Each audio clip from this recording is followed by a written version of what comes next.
How to hide chat on Snapchat. The very first thing you want to make sure that the application Snapchat is up to date.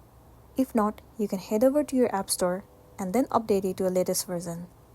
Once the application is up to date, open the app, enter your login credential, and then make sure you are logged into a specific account.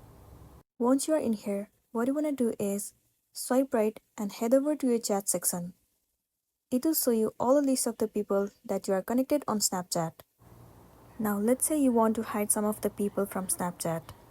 What you want to do is search for the friend that you want to hide. After that, what you want to do is tap and hold their inbox. Different menus will appear.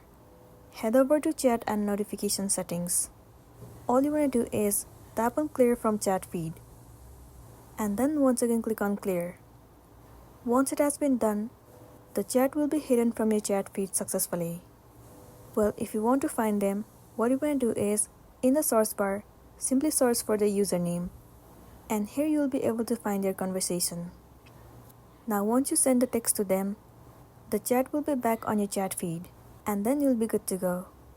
So that's all for today, and this is simply how you can hide your chat on Snapchat. Make sure to smash the like button and consider subscribing if you found this video helpful. We'll see you in the next one.